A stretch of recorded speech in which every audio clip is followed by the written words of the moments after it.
So work continues. I am now doing the other side of the protection bars. I just got all the angles. I did this one last week here, which fits under the accordion steps, and now that I know what size this is, I'm going to match it on the other side because everything depended on the depth of these steps.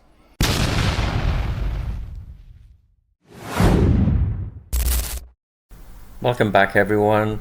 What I'm doing here is putting bits of scrap timber at various angles to suit the mudguard at the back of the wheel, and also make sure there's a decent departure angle by having that bottom piece of wood in line with the center of the actual rear axle. So I have a decent departure angle, and it creates protection for that hydraulic box that you see, the gray one next to the steps. The white dotted lines is the structural thing. It's to tie in the back frame to the rest of the box tray or the floor of the whole box, and that stops any sort of whipping action back and forth. It is also tied from the top to the front above the box. There is no bridging, no thermal bridging whatsoever in this whole design.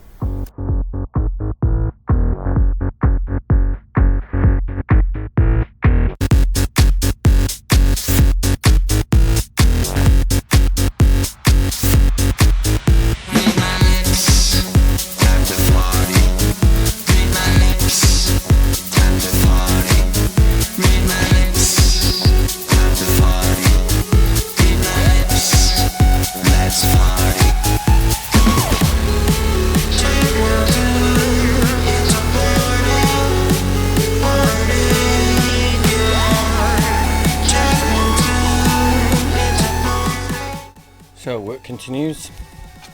I am now doing the other side of the protection bars. I just got all the angles.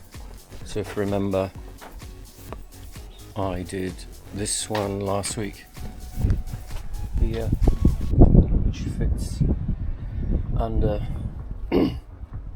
the accordion steps, and now that I know what size this is, I'm going to match it on the other side because everything depended on the depth of these steps, so they could slide back and forth. So now we're on to the other side, the hot side, because it's sunny on that side, and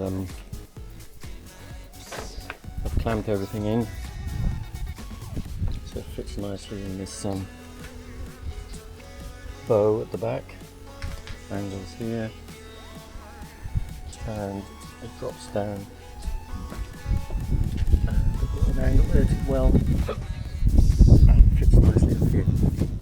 So what I'm going to do now is tack it all on, eye it up, and what I do is I literally eye it up in line with the truck like this from front to back, and what I'm doing is pulling it in by about 5-10 mil just so it tucks in, so it doesn't, it's not dead in line, it's just slightly tucked. I don't know if you can pick that up from here. So if you look at the milling lines of the piece of steel there at the back where the clamps are, it's just tucked in that way, literally 5 mil as it sits now, which is how I want it. So it's less prone to catch branches and ruts and things like that. So back to sped up footage here. Mainly it's for speed things up a little bit so you can see progress without it taking too long, because these things do take a while, especially when you're trying to line it all up. And also it's for, you know, future's sake, when I ever come to watch this again, just to see how much work actually was involved in this build.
so it's done. It's about 5mm off, a little bit shorter from here to there, but barely, maybe even 3mm, so I'm not bothered. Better up than down, there's some more clearance. So all the welds are done. Not sure if you can see all that. I'm going to give it a clean up now. Grind these surface ones flat. The rest can stay as they are because they're stronger that way. Clean it all up and give it a quick coat of Gal spray. And look down here. It's all welded in there. Yeah, so I'm happy with that. It ain't going nowhere. You can step on it, kick it. It's not going anywhere. So that'll afford us some more protection. So I'm going to grind now, turn you off, come back.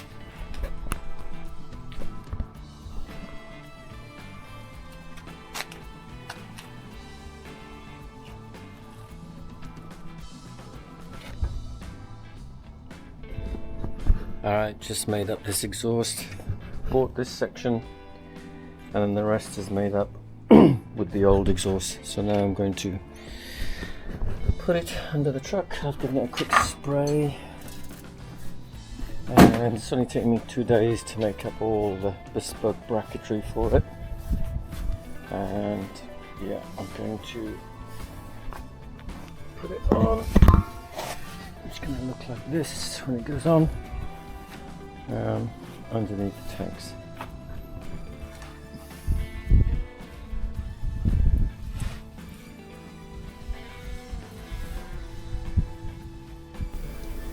So those of you who own or know of these Isuzu FTS 700s will know there's a great big silencer or muffler, depending on where you're from, where those 2 extra fuel tanks are that I put in for my veggie oil.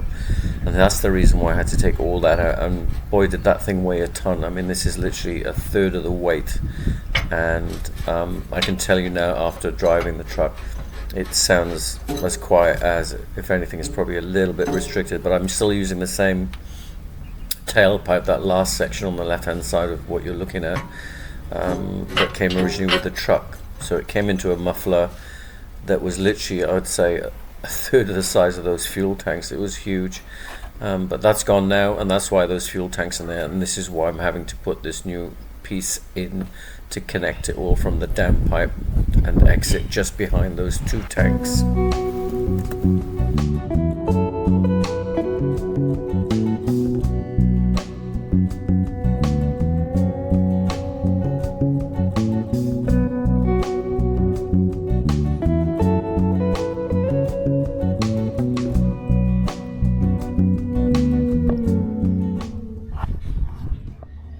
So I've had to fabricate that bracket there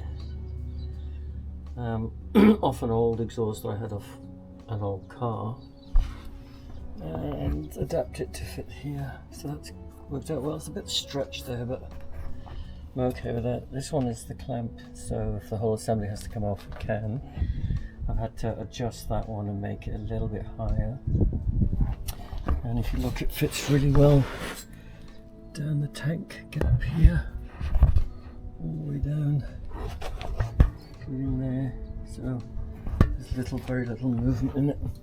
It's all sprung on the rubbers, but it's quite firm at the same time. There's another one there, which I've fabricated that. Made up this lump on the end, made this one here. And this was an old bracket off the truck, which I adapted by putting this. My only concern is that overhang there of the exhaust is what might make it twist. If it does do that, I might have to maybe drill a hole through here and put a pin or a screw to stop it rotating. We'll see how it goes over time with the vibration. I have deliberately made this one reasonably centered. This one is on the other side to pull this way, and this one's on this side to pull that way, so these two should oppose each other. Having said that, this one is a lot more firm, even though these two rubbers still give it some movement. That's a lot squidgier, But yeah, we will see. Can finally drive the thing. Woohoo.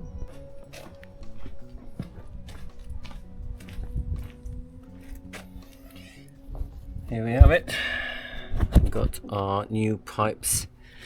So these two are for this side. Nice new ones and modified slightly, not using these older type. And these are this side. Same again. I've got them shortened as well by 100mm on this one. And this one's shortened by 150, so new ones there. So I'm just going to put those on.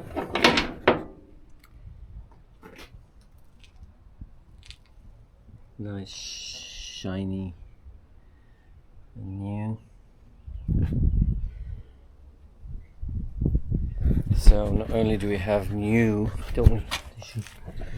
new pipes, but I've also one of my videos I mentioned there was a leak in the ram. I think it was when I went to Exmouth just a while back. So this one has been now brand new seals all around, wiper seals, the whole thing, so the whole shebang.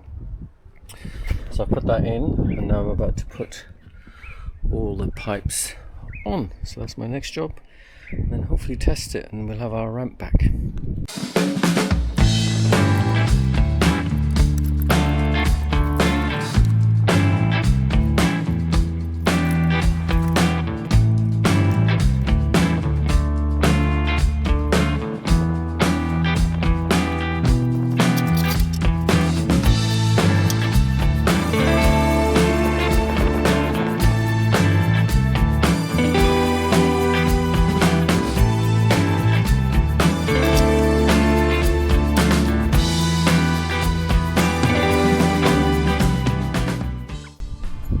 Going for walks yet, Bishop? Not yet.